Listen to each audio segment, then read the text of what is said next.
안녕하세요. 국가공인 데이터 분석 준 전문가 과정을 맡은 이상미입니다. 우리는 굉장히 많은 데이터가 수집되는 시대에 살고 있습니다. 저도 오늘 여기 촬영하러 오면서 굉장히 많은 데이터를 생성해낸 것 같은데요. CCTV를 통해서 저의 움직임이 포착이 되었고, 또 차를 가지고 오면서 차량에 대한 교통 데이터나 또는 구매 데이터 같은 것들을 많이 생성을 해냈습니다. 그래서 요즘에는 모든 사람들이 데이터에 관심을 갖고 있는데요. 그렇다면 데이터에 대해서 어떻게 공부를 시작해야 될까라는 고민이 드실 것 같습니다. 오늘 제가 소개해드릴 ADSP 자격증이 바로 이 데이터에 대해서 쉽게 입문할 수 있는 과정이 아닌가라는 생각이 듭니다. 그래서 이번 시간에는 우선 내용으로 본격적으로 들어가기 전에 ADSP라는 것은 어떤 자격증인지 소개를 해드리고 또 1과목부터 내용을 시작해 보도록 하겠습니다. 요 1과목은 ADSP에 대한 소개를 마치고 들어가도록 하겠습니다. 자, 그러면 이 ADSP 과정이 데이터 분석 준 전문가다라고 제가 소개를 해드렸는데요. 우선 데이터 분석 전문가 자격증에 대해서 간단히 살펴보도록 하겠습니다. 자, 이 데이터 분석 전문가 자격증은 한국데이터산업진흥원에서 주최하는 시험이 되겠습니다. 여러분들 여기 제가 적어놓은 사이트에 들어가 보시면 자세한 자격증에 대한 소개를 보실 수가 있는데요. 여기에서 이 한국데이터산업진흥원에서 주최하는 많은 시험들이 있습니다. 거기에서 데이터 분석에 관련된 시험이 두 가지의 시험이 있는데요. ADP라는 시험과 ADSP라는 시험이 되겠습니다. 이 ADP가 데이터 분석 전문가를 의미하고요. ADSP는 여기 보시면 세미가 붙어 있습니다. 그래서 여기에서는 데이터 분석 준 전문가라고 얘기를 할 수가 있는데요. 이 데이터 분석 전문가라는 것은 데이터를 이해하고 데이터 처리 기술과 그다음 데이터 분석 기획, 데이터 분석과 데이터 시각화 능력을 평가하는 시험이 ADP가 되겠고요. 그 다음에 준 전문가는 당연히 난이도가 조금 낮겠죠. 그래서 여기에 보시면 데이터 분석 기획과 그 다음에 데이터 분석 능력을 평가한다고 했는데요. 앞서 설명드렸던 내용 중에서 데이터 처리 기술 부분과 그리고 데이터 시각화 능력이 빠진 시험이 ADSP가 되겠습니다. 그리고 이 ADP의 경우에는 필기 시험을 거쳐서 실기 시험을 응시하도록 되어 있는데요. ADSP의 경우에는 필기만으로 검정을 치르기 때문에 앞서 제가 소개해드린 것처럼 데이터에 입문할 수 있는 가장 적합한 자격증이 아닌가라는 그런 생각이 듭니다. 자, 그러면 이 ADP와 ADSP에는 어떤 과목들로 시험이 치루어지는지 한번 정리를 해봤습니다. 여기 우선 1과목부터 5과목까지 적혀 있는 것은 전체 이 ADSP, 자 지금 전문가라고 적은 것이 ADP가 되겠고요. 준전문가가 바로 ADSP가 되겠습니다. 그래서 전문가 ADP의 경우에는 1과목부터 5과목까지 시험이 치루어지게 되는데요. 과목을 보시면 데이터 이해와 데이터 처리 기술 이해, 데이터 분석 기획, 데이터 분석, 데이터 시각화까지 이렇게 총 5개의 과목으로 구성이 되어 있습니다. 자, 그런데 준 전문가에는 이 중에서 데이터 이해와 데이터 분석 기획, 데이터 분석, 자, 이렇게 3과목으로만 구성이 된다는 것이고요. 특히 데이터 분석에서는 비정형 데이터 마이닝 부분이 있는데 이 부분은 준전문가 과정에서는 제외가 되는 그런 부분이 되겠습니다. 그래서 ADP에 비해서 좀 과목 수가 굉장히 적은 것이 특징이라고 볼 수 있고요. 앞서 설명드린 대로 ADP는 필기를 거쳐서 실기시험을 보셔야 되지만 ADSP의 경우에는 실기시험 없이 필기시험만으로 통과가 결정되는 그런 시험이라고 볼 수가 있습니다. 그래서 저는 이 그 ADSP에 맞춰서 강의를 진행할 예정이 되겠고요.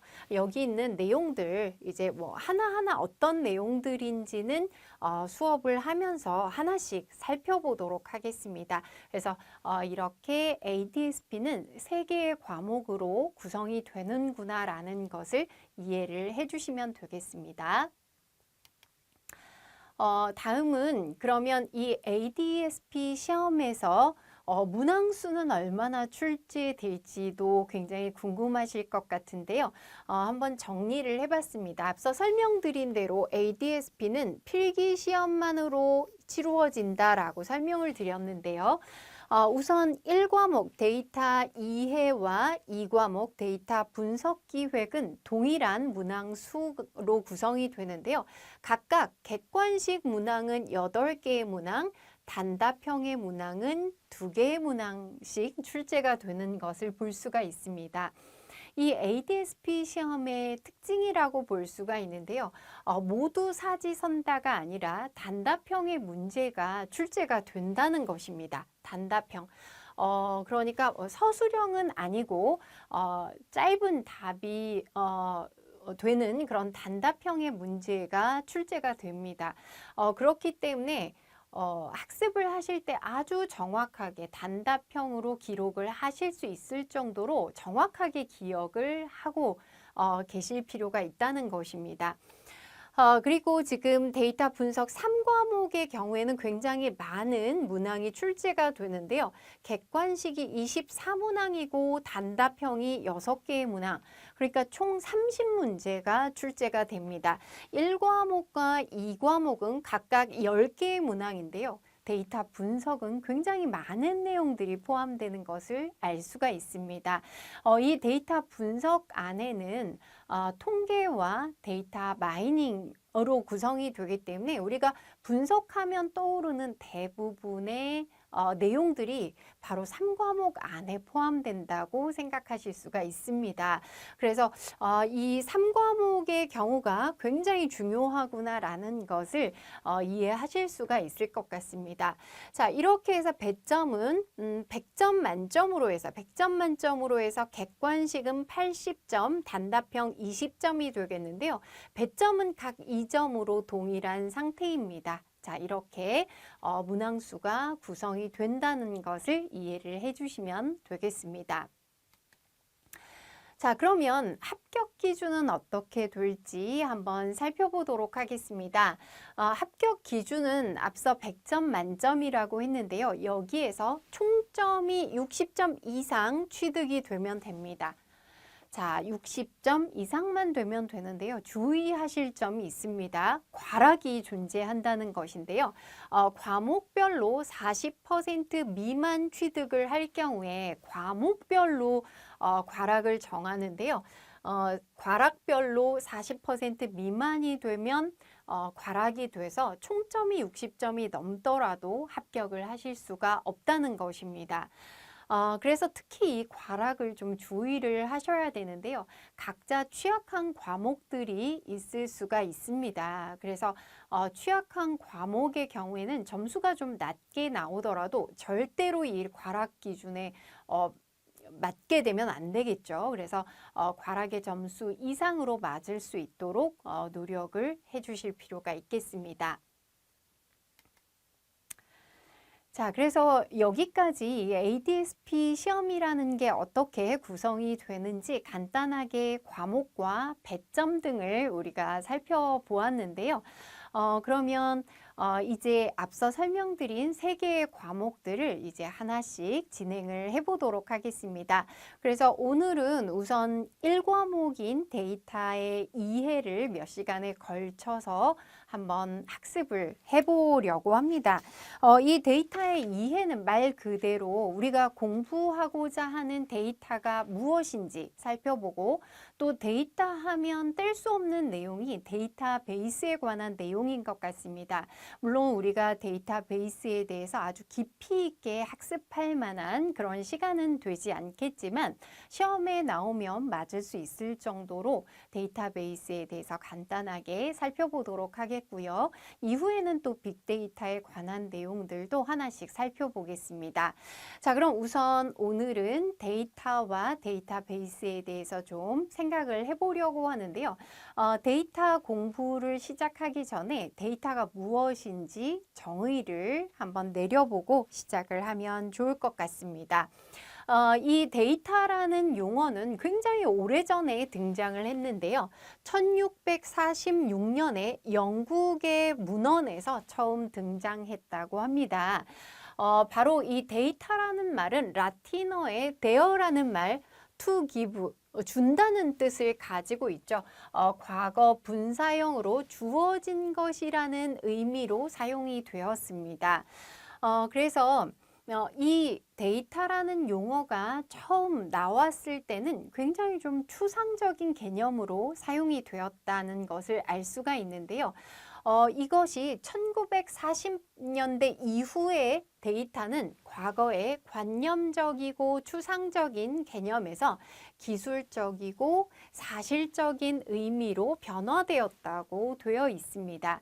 자, 그럼 1940년대에 어떤 일이 있었길래 데이터의 의미가 이렇게 사실적으로 변화가 되었을까요? 여러분들도 아실 수가 있을 것 같은데요.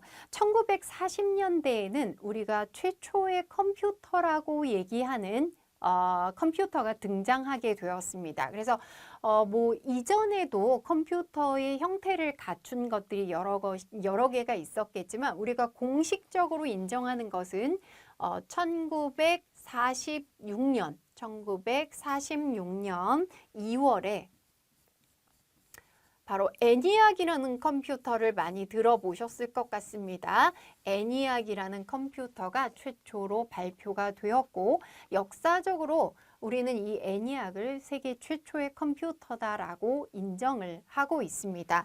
그래서 이 ENIAC이 등장하게 되면서 데이터라는 것이 자연과학뿐만 아니라 사회과학까지 뭐 사회 전 분야의 데이터라는 용어가 사용이 되었다고 볼 수가 있습니다.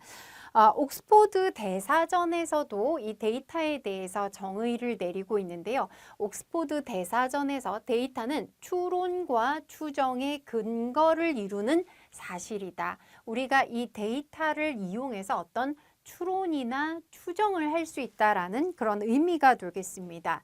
자, 그리고 데이터는 객관적 사실이라는 존재적인 특성을 갖는 동시에 앞서 설명드린 대로 추론을 하고 예측을 하고 전망하고 추정을 위한 근거로 기능을 하는 당위적인 특성이다라고 설명할 수가 있는 것입니다.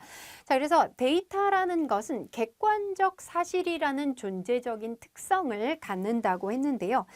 이 데이터가 단순한 그런 어떤 객체가 아닌 그 데이터들이 서로 상호작용을 하면서 뭔가 가치를 갖게 된다는 것을 알 수가 있습니다. 자, 이후에 우리는 이 데이터를 다루면서 가치, 즉 value라는 용어를 굉장히 많이 사용하게 되는데요. 이 데이터를 통해서 어떤 상호작용을 연구해 보면 이것이 어떤 가치로 만들어진다는 것을 알 수가 있습니다. 자, 이렇게 데이터에 대해서 한번 정의를 내려봤습니다. 자, 그러면 다음의 내용은 데이터의 유형이 되겠는데요. 데이터의 유형을 크게 이렇게 정량적 데이터와 정성적 데이터로 구분을 할 수 있습니다. 제가 강의하면서 특히 이 주황색으로 표시된 부분들은 문제로 잘 출제되는 그런 부분이기 때문에 특히 잘 익혀두실 필요가 있겠는데요. 그런데 데이터를 정량과 정성으로 구분하는 것은 제가 설명드리지 않아도 잘 이해를 하실 수가 있을 것 같습니다. 우선 정량이라는 것은 우리가 어떤 양을 측정할 수 있는 것이라고 볼 수가 있는데요. 특히 이 데이터는 수치나 도형이나 기호 등의 형태로 되어 있습니다. 숫자로 되어서 측정할 수 있는 데이터를 바로 정량적 데이터라고 얘기를 하는 것입니다. 자, 그럼 예를 들자면 이렇게 나이는 35세이다. 몸무게는 60kg이다.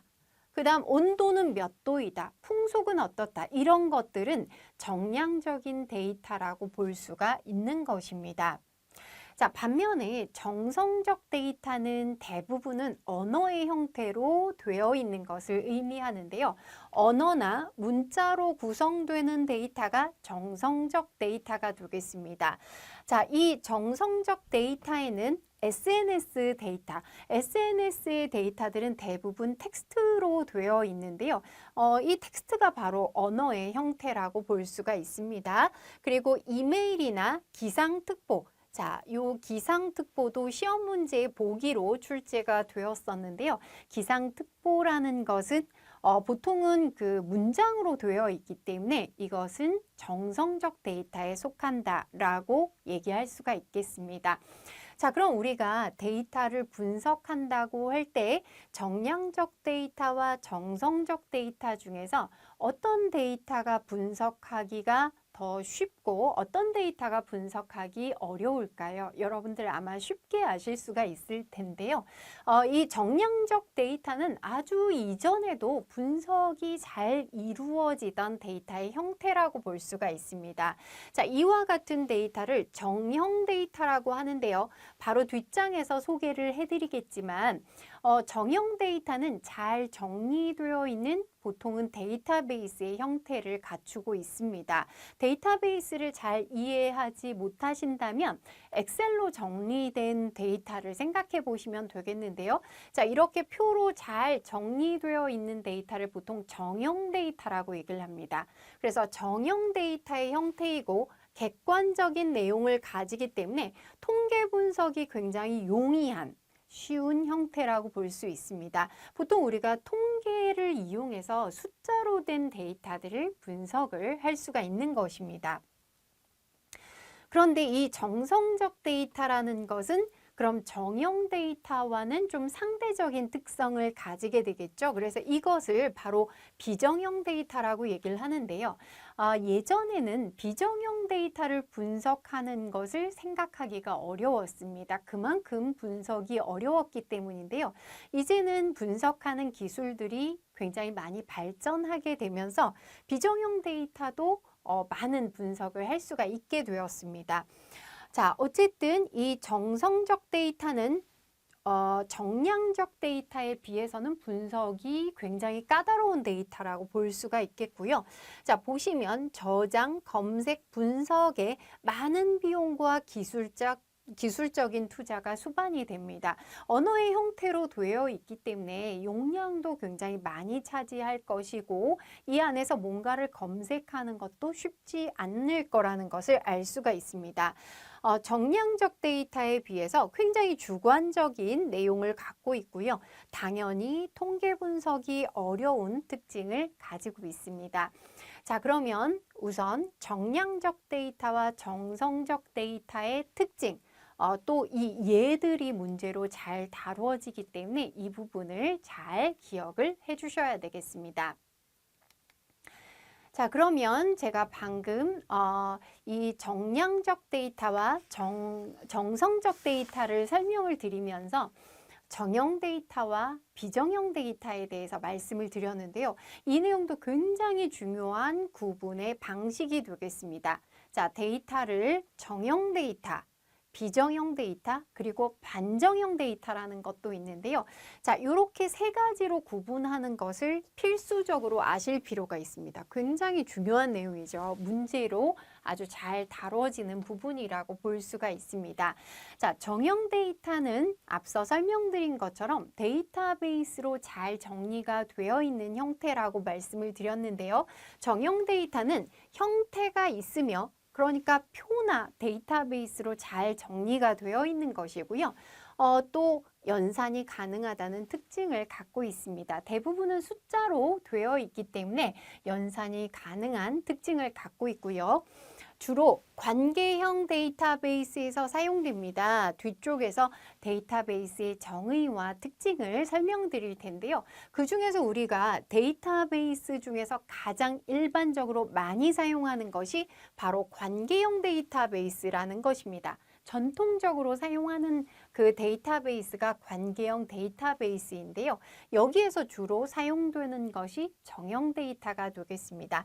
자, 여기 보시면 종류가 관계형 데이터베이스, 이외에도 스프레드시트 잘 아시죠? 스프레드시트는 엑셀로 정리가 되어 있는 것을 의미합니다. 자, 그리고 CSV의 형태, CSV도 엑셀의 파일과 비슷한 텍스트 문서라고 생각하시면 되고 자료들이 쉼표로 구분되어 있는 것을 CSV라고 얘기를 합니다. 자, 그러면 이 정형 데이터와 좀 상대적인 반대 의미를 가지는 것이 비정형 데이터가 되겠고요. 그렇다면 비정형 데이터는 형태가 없고 연산이 불가능한 특징을 가지고 있습니다. 정형 데이터는 관계형 데이터베이스로 주로 표현이 된다고 했는데요. 비정형 데이터는 NoSQL에 저장된다라고 했습니다. 자, 여기 보시면 NoSQL 많이 출제가 된다고 되어 있는데요. 이 관계형 데이터베이스를 표현할 수 있는 언어가 요거 다음 시간쯤 설명을 드리겠는데요. SQL이라는 언어를 주로 사용하게 됩니다. 자, 그런데 NoSQL이라는 것은 뭐 SQL이 아니다라고 생각하실 수도 있는데 아니다라는 뜻보다는 SQL뿐만 아니라 SQL만 있는 것은 아니다라고 생각하시면 되겠습니다. 그래서 SQL에 비해서 좀 유연성을 갖고 있는 것인데요.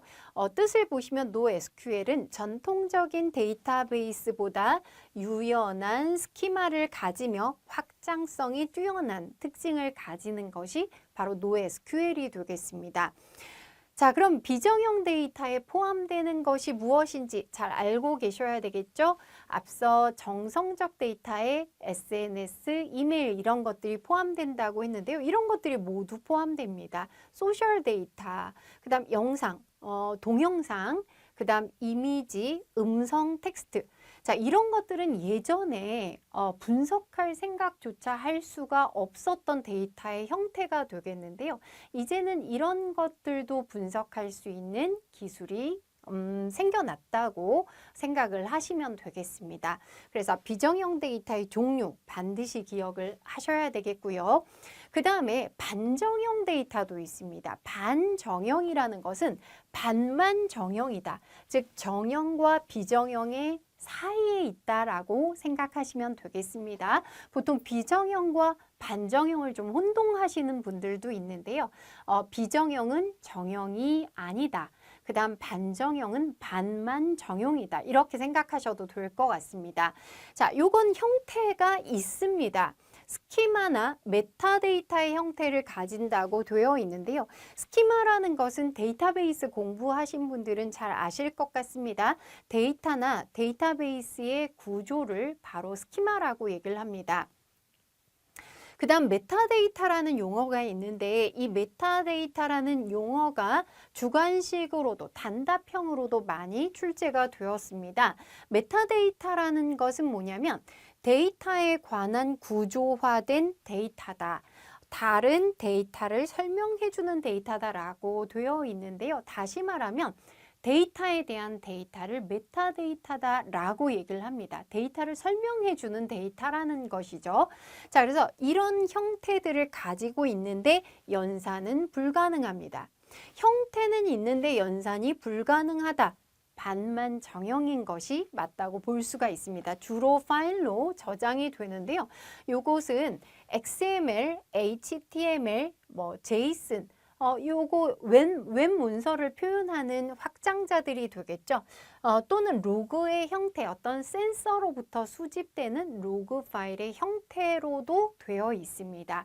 자, 그래서 이 부분 굉장히 중요한데요. 모두 다 암기를 해주시고 이것이 사실은 데이터를 분석할 때 기초가 된다고 생각하시면 될 것 같습니다. 왜냐하면 우리가 어떤 분석할 데이터가 있을 때 데이터의 유형에 따라서 분석하는 방법이 달라지기 때문에 내가 분석할 데이터가 정형인지 비정형인지 반정형인지를 반드시 파악한 다음에 분석 방법을 선택하실 필요가 있는 것입니다. 굉장히 중요한 내용입니다.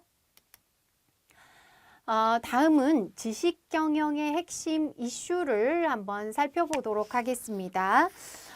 이 데이터라는 것은 지식 경영의 핵심 이슈인 암묵지와 형식지라는 것이 있습니다. 자, 이것들의 상호작용에 굉장히 중요한 역할을 한다고 볼 수가 있는데요. 자, 우선 암묵지라는 것은 무슨 얘기냐면 우리가 암묵적으로 이런 말을 사용하죠. 암묵적으로 알고 있는 지식이 암묵지가 되겠습니다. 그러니까 내가 언제부터 알고 있었는지는 잘 모르지만 그냥 뭔가 학습이나 체험을 통해서 개인한테 습득된 무형의 지식이 되겠습니다. 자, 여러분들은 어떤 암묵지를 가지고 계신가요? 예를 들자면 이런 걸 예를 들 수가 있는데요. 김장, 김치 담그기, 자전거 타기. 자전거를 타는 것은 아주 어렸을 때 뭔가 자전거를 타는 그런 체험을 통해서 그냥 몸에 익숙해진 것이 바로 자전거 타기가 되겠죠. 아마도 자전거 타는 것을 책을 통해서 배우신 분들은 없을 것 같습니다. 자, 이렇게 나도 모르게 학습이 된 지식들을 바로 암묵지라고 얘기를 하는데요. 암묵지는 두 가지의 특징을 가지고 있습니다. 바로 내면화와 공통화의 특징이 되겠는데요. 내면화라는 것은 현장 경험을 통해서 개인에게 축적된 지식입니다. 그냥 어느샌지 모르게 내가 알게 된 지식을 바로 내면화라고 할 수가 있고요. 그 다음에 공통화라는 것은 이 내면화된 지식을 조직의 지식으로 만들어 나가는 그런 과정이라고 볼 수가 있습니다. 그러니까 처음에는 이것이 암묵지였지만 이것이 공통화를 통해서 형식지로 변화될 수가 있다는 것입니다. 그러니까 예를 들자면 김장김치 담그는 것을 엄마로부터 배웠지만 이것을 잘 정리할 수가 있겠죠. 그래서 글이나 또는 사진을 찍어서 잘 정리를 해서 유튜브에 올리거나 블로그에 올리게 되면 이것이 형식지로 변화하게 된다고 볼 수 있습니다. 그래서 형식지는 형상화된 지식입니다. 유형의 대상이 있어서 지식의 전달과 공유가 매우 용이한 것을 형식지라고 얘기를 합니다. 형식지는 두 가지 특징을 가지는데요. 바로 표출화와 연결화의 특징입니다. 자, 표출화라는 것은 말 그대로 개인의 암묵지였는데 이것을 언어나 기호, 숫자 등의 형태로 표현하는 것을 표출화라고 얘기를 하는 것이죠. 그 다음에 연결화라는 것은 이 표출화된 것들을 다시 연결지어서 다른 개인이 본인의 지식에 연결하는 과정을 연결화라고 얘기를 합니다. 자, 그러면 여기에서 암묵지의 특징 두 가지, 형식지의 특징 두 가지 반드시 암기를 하셔야 될 것 같습니다. 그래서 조금 쉽게 암기를 하시려면 아무래도 첫 글자를 따서 암기하시면 좀 쉬울 것 같죠. 그래서 암묵지는 내공 이렇게 암기해 주시고 형식지의 경우에는 표현, 그래서 내공, 표현 이렇게 연결해서 알아두시면 좀 쉽게 암기가 되실 것 같습니다. 자, 그런데 이 암묵지와 형식지는 데이터에 의해서 서로 상호작용이 된다라는 것을 설명을 드렸는데요. 앞서 암묵지의 특징인 내공이 있었고 형식지의 특징 표현. 자, 요렇게 있었는데요. 요게 순환이 되는 과정들을 좀 이해를 하실 필요가 있겠습니다. 자, 그래서 안목지의 경우에는 내면화가 돼서 스스로 이제 학습이 된 거죠. 학습이 되었다면 그 다음에는 이것이 조직의 어떤 지식으로 공통화되는 과정이 진행이 됩니다. 자, 요게 1번이라고 할 수가 있겠고요. 그 다음에 이 공통화된 지식이 어떤 언어나 숫자나 기호로 표출화가 되는 것입니다. 표출화가 되는 과정이 2번이라고 볼 수 있고요. 자, 표출화된 것이 다시 연결되어서 개인의 지식으로 변하게 되는데 이것을 연결화라고 한다고 설명을 드렸죠. 자, 이게 3번 과정이 되겠고요. 연결화된 것이 다시 내면화되면서 개인의 지식으로 다시 발전하게 되는 것입니다. 자, 요게 4번 과정인데요. 이게 여기에서 끝나는 것이 아니라 끊임없이 순환이 되면서 어떤 우리 사회의 어떤 지식들이 발전을 하게 된다고 볼 수가 있습니다. 그래서 요 연결을 묻는 문제도 나왔기 때문에 이 상호작용을 중요하게 봐주셔야 되겠는데요. 이렇게 순서대로 내공하고 표현, 자, 내공, 표현 이렇게 암기를 해서 이 순서를 맞춰주는 문제를 푸실 수가 있어야 되겠습니다. 자, 그래서 안목지와 형식지에 대한 문제도 그간 많이 출제가 되었기 때문에 반드시 다 모두 다 암기를 하셔야 되는 그런 내용이라고 볼 수가 있습니다. 자, 다음은 DIKW 피라미드에 대해서 살펴보도록 하겠습니다. 자, 여러분들은 혹시 여기 나와 있는 용어들, 데이터, 정보, 지식, 지혜 이 네 가지를 잘 구분하실 수가 있나요? 아마 우리 그 일상생활에서는 데이터, 정보, 지식, 지혜를 별로 구분하지 않고 사용하는 경우들이 많이 있습니다. 자, 그런데 이 각각의 의미를 아주 정확하게 설명하고 있는 것이 바로 DIKW 피라미드라고 볼 수가 있습니다. 자, 요거는 이제 머리 글자를 따서 데이터의 D, 그 다음에 정보는 information이니까 I, 그 다음 지식은 knowledge, K, 그 다음에 지혜는 wisdom 해서 W, 아래서부터 DIKW 피라미드라고 보게 되는 것입니다. 자, 시험 문제에는 이 네 가지를 아주 엄격하게 구분하고 있고요. 그간 이 DIKW에 대한 내용들이 많이 출제가 되었기 때문에 이 부분도 정확하게 암기를 해주시는 게 좋겠습니다. 자, 그런데 설명을 제가 해드리겠지만 조금 사실은 우리 일상생활에서 혼동을 해서 사용하는 용어들이기 때문에 혼동되실 수 있는 가능성이 크겠죠. 좀 혼란스럽게 여겨지실 수가 있는데요. 아예 여기에 나와 있는 예제를 암기하시는 게 좋은 방법이 될 것 같습니다. 자, 우선 데이터부터 보겠습니다. 데이터라는 것은 어떤 객관적인 사실이다라고 얘기를 했는데요. 다른 데이터와의 상관관계가 없는 가공 전의 값입니다. 서로 어떤 연관관계가 없는 그냥 객관적인 사실들을 데이터라고 얘기를 하는 거죠. 여기 예제를 보시면 A마트는 100원, B마트는 200원의 연필을 판매한다. A마트와 B마트의 연필 가격을 어떤 상관관계를 형성하지 않고 각각을 보는 것이죠. 그래서 A마트는 100원, B마트는 200원이다. 라는 것이 데이터가 되겠습니다. 자, 두 번째 정보는 데이터를 가공하고요. 자, 이제 상관관계를 통해서 의미를 부여하는 것입니다.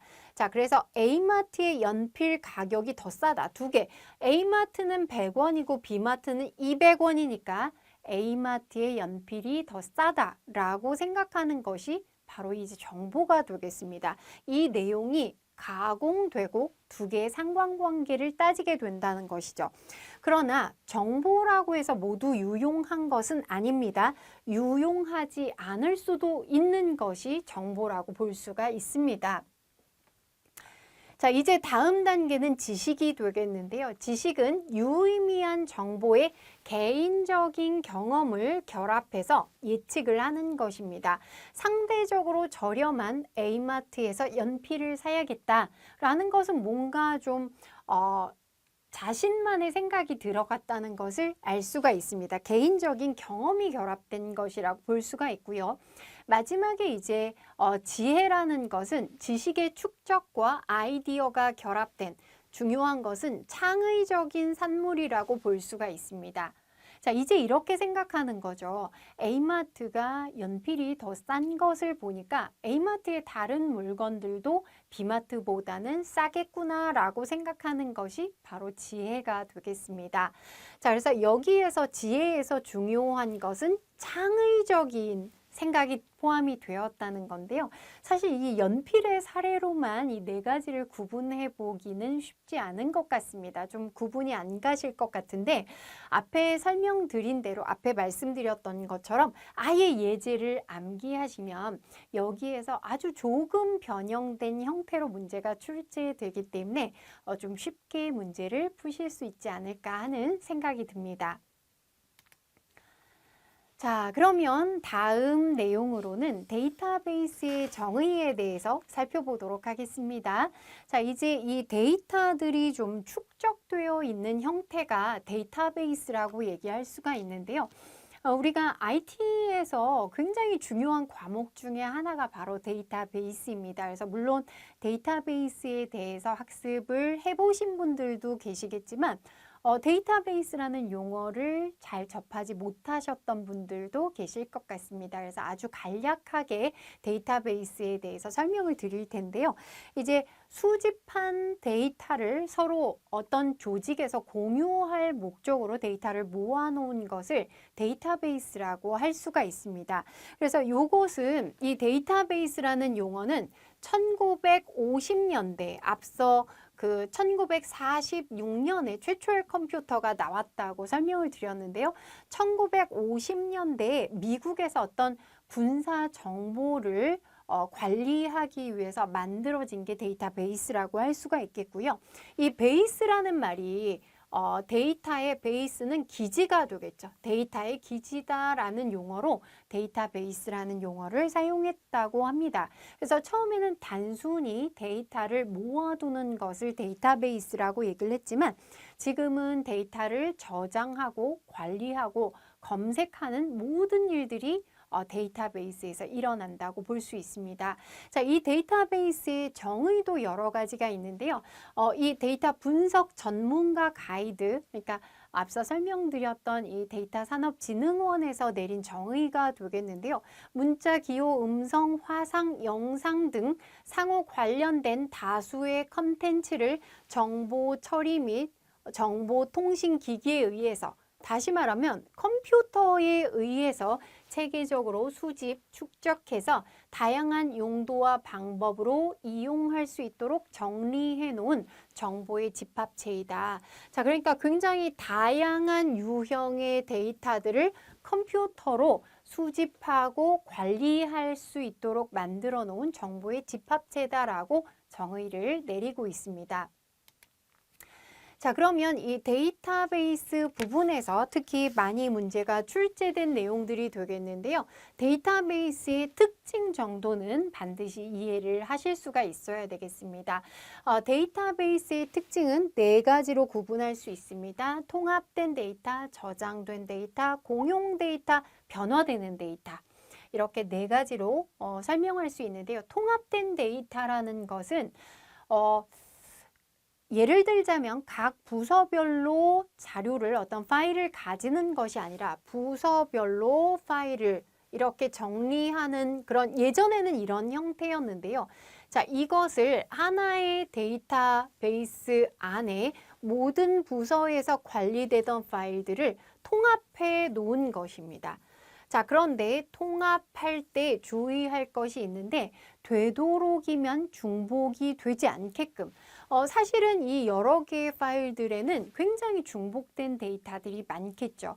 근데 최대한 중복을 피할 수 있는, 그렇다고 해서 중복을 제로로 만들지는 못합니다. 중복이 어느 정도 있기는 하지만 가장 중복을 줄여놓은 그런 형태로 통합이 되어 있다고 볼 수가 있습니다.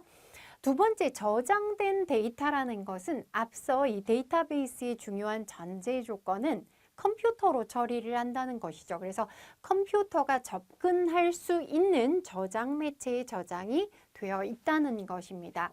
세 번째는 공용 데이터가 되겠는데요. 앞서 설명드린 것처럼 데이터베이스가 태어난 목적 자체가 공유하기 위한 것입니다.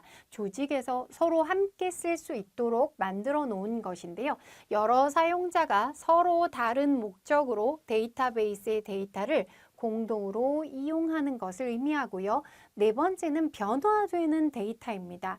자, 한번 저장이 되면 그것으로 끝나는 것이 아니라 항상 최신의 데이터를 유지한다는 것이죠. 그래서 데이터베이스에는 항상 삽입, 삭제, 갱신 등의 항상 변화가 일어나게 되어서 항상 가장 정확한 데이터가 저장이 되어 있다고 볼 수 있습니다. 자, 이 부분은 이렇게 영문까지 암기를 네, 각각 무슨 뜻인지 아시면서 영문까지 암기를 해주셔서 보기에 나오면 맞출 수 있도록 해주시면 좋겠습니다. 자, 다음은 DBMS라는 용어에 대해서 정리를 해보도록 하겠습니다. 자, 데이터베이스를 공부하게 되면서 반드시 접하게 되는 용어가 DBMS가 되겠는데요. 이것을 묻는 문제들도 좀 출제가 되었습니다. 여기에 정리해 놓은 용어들은 다 굉장히 중요하다고 볼 수가 있겠고요. 앞서 말씀드린 것처럼 단답형의 문제가 출제가 되기 때문에 처음 보시는 용어나 아니면 제가 강조하는 용어들은 반드시 별도로 정리해 두실 필요가 있을 것 같습니다. 그래서 반복해서 암기를 정확하게 해주셔야 된다는 거죠. 자, DBMS라는 것은 데이터베이스 매니지먼트 시스템입니다. 데이터베이스를 관리하는 시스템이다라고 볼 수가 있는데요. 목적은 데이터베이스를 관리하는 것입니다. 그래서 이 데이터베이스에 접근하는 사람도 있을 것이고 그 다음에 여러 가지 응용 프로그램들도 이 데이터베이스에 접근해야 되는데요. 이 데이터베이스를 다루는 사람이나 응용 프로그램들이 데이터베이스를 원활하게 사용할 수 있도록 도와주는 그런 기능이 되겠습니다. 자, 그래서 데이터베이스를 관리하면서 응용 프로그램들이 데이터베이스를 공유하며 사용할 수 있는 환경을 제공하는 소프트웨어를 DBMS라고 얘기를 합니다. 그런데 이 DBMS는 굉장히 많은 종류가 있는데요. 앞서 설명드린 것 중에서 이 중에서 제일 많이 사용하는 유형이 바로 관계형 DBMS가 되겠습니다. 그래서 관계형, 즉 릴레이셔널이라는 이름을 사용하기 때문에 RDBMS라고 얘기를 하는데요. 쉽게 생각하시면 아까 마치 엑셀처럼 표의 형태로 구성이 되어 있는 데이터베이스의 형태가 관계형 데이터베이스가 되겠습니다. 데이터를 로우와 컬럼을 이루는 하나 이상의 테이블로 정리한다. 마치 엑셀 표처럼 이렇게 표의 형태로 구성이 되어 있는 것, 이것을 관계형 DBMS라고 얘기를 하고요. 관계형 DBMS에는 오라클 아마 많이 들어보셨을 것 같습니다. MS SQL, MySQL 이런 것들이 관계형 DBMS에 속합니다. 종류 지금 노란색으로 제가 표시를 해놨는데요. 자, 이런 것들이 RDBMS구나라는 것을 알고 계셔야 되겠습니다. 그 다음 또 뭐 계층형이라든지 네트워크형 이런 것들도 있는데요. 시험 문제에는 객체지향 DBMS가 많이 출제가 되었습니다. 객체지향이라는 것은 오브젝트 오리엔티드라고 해서 OODBMS 또는 O를 한 번만 표현하기도 합니다. ODBMS 이렇게 표현하기도 하는데요. 요즘에는 이 앞서 설명드린 것처럼 정형 데이터는 관계형 DBMS에서 다루기가 쉽게 되어 있지만 정형 데이터가 아닌 비정형 데이터들까지 다 저장해서 관리하기에는 관계형 DBMS로는 좀 어렵다고 볼 수가 있습니다. 그래서 이 객체 지향에서 그런 다양한 데이터들을 다룰 수 있게 해주는데요. 이 객체 지향은 객체의 형태로, 모든 것을 객체의 형태로 사용하는 모델들이 되겠는데요. 사용자 정의 데이터, 그리고 멀티미디어 데이터. 자, 이 멀티미디어 데이터가 바로 비정형 데이터가 되겠죠. 자, 이런 복잡한 구조를 표현하고 관리해 줄 수 있는 게 객체 지향 DBMS가 되겠습니다. 자, 문제로 많이 나왔기 때문에 용어를 잘 기억을 해 주시고요. 마지막에 NoSQL은 앞서 설명드렸습니다. SQL만 있는 것은 아니다 라고 설명을 드렸죠. 유연한 스키마를 가지고 확장성이 뛰어나다고 볼 수가 있는데요. 여기에는 몽고DB, 카산드라, HBase 같은 것들이 있습니다. 그래서 NoSQL에 속하는 DBMS는 어떤 것이 있는지 종류를 좀 구분하실 정도로 암기를 해두셔야 되겠습니다. 자, 그러면 이번 시간에는 데이터와 데이터베이스에 대해서 간략하게 알아보았는데요. 이제 이 부분에서 출제되었던 문제들을 직접 한번 풀어보도록 하겠습니다. 첫 번째 문제인데요. 데이터는 그 형태에 따라서 정성 데이터와 정량 데이터로 구분된다는 거 앞서 설명을 드렸는데요. 자, 여기에서 정성 데이터에 속하는 것을 찾아보시는 그런 문제가 되겠습니다. 앞서 다 예제를 드렸기 때문에 어렵지 않으실 것 같은데요. 자, 우선 풍향 데이터라는 것은 정량 데이터라고 볼 수가 있겠죠. 어떤 풍향이라는 것은 뭐 방향을 의미하는 어떤 기호 같은 것들로 표현할 수가 있습니다.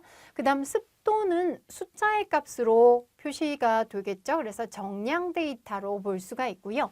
바로 기상특보가 언어의 형태로 표현되는 정성 데이터가 되겠습니다. 그 다음 1시간의 강수량도 숫자로 표현되기 때문에 정량 데이터로 볼 수가 있겠죠.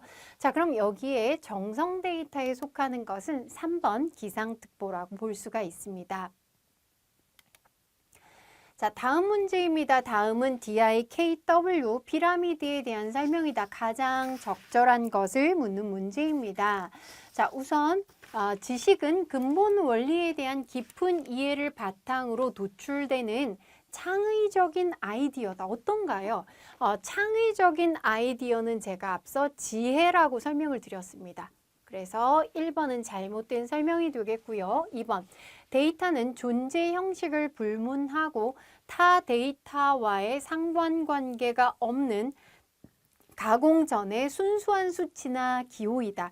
자, 이게 바로 데이터에 대한 설명이 되겠습니다. 옳은 설명이 되겠고요. 지혜는 데이터의 가공 및 상관관계 간 이해를 통해서 패턴을 인식하고 그 의미를 부여한 것이다. 가공하고 상관관계를 따진 것은 정보라고 볼 수가 있습니다. 제가 잘못 말씀드렸죠? 정보다. 그러니까 이것도 잘못된 설명이 되겠습니다. 마지막은 정보는 상호 연결된 정보 패턴을 이해하고 이것을 토대로 예측한 결과이다. 자, 이것이 바로 지식이 되겠습니다. 잘못된 설명이 되겠죠? 자, 그럼 여기에서 적절한 설명은 2번이 되겠습니다.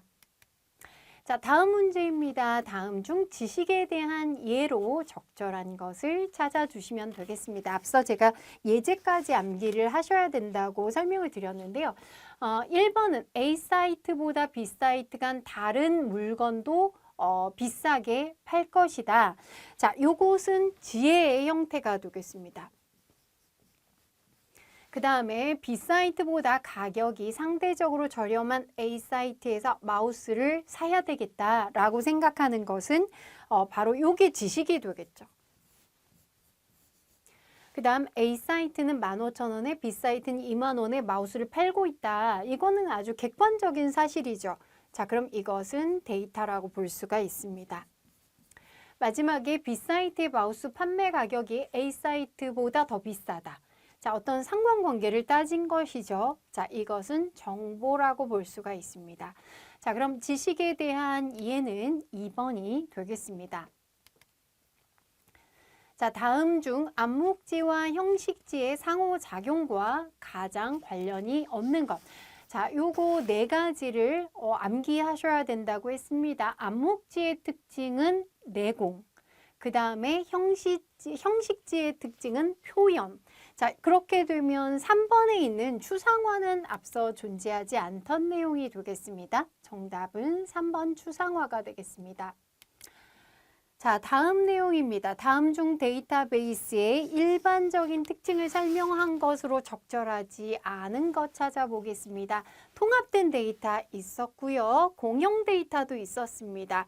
변화되지 않는 데이터, 이건 잘못된 거죠. 변화되는 데이터입니다. 자, 그 다음 저장된 데이터도 있었습니다. 자, 그러면 여기에서 적절하지 않은 것은 3번이 되겠습니다. 자, 다음은 단답식의 문제가 되겠습니다. 개인의 암묵지를 언어나 기호, 숫자 등의 형태로 나타내는 것을 뭐라고 하는가? 자, 이거 나타내는 것을 바로 표출화라고 얘기를 하죠. 표출화라고 합니다.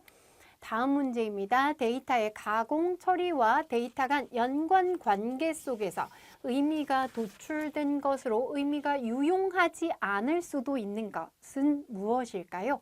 바로 정보가 되겠습니다. 그러니까 DIKW 피라미드에서 많은 문제가 출제가 되었다는 것을 알 수가 있습니다. 자, 그러면 여기까지 오늘 첫 시간이 되겠는데요. 제가 ADSP에 대해서 소개를 해드렸고, 이제 1과목 데이터의 이해에 대한 내용들, 오늘은 데이터가 무엇인지, 그리고 데이터베이스가 무엇인지 한번 정리를 해봤습니다. 아마 오늘 첫 시간은 그렇게 어렵지 않으셨을 것 같고요. 제가 많이 출제된다고 강조해드린 내용들 잘 정리해서 암기를 하셨으면 좋겠습니다. 자, 그럼 이번 시간 여기까지 마치도록 하겠습니다. 감사합니다.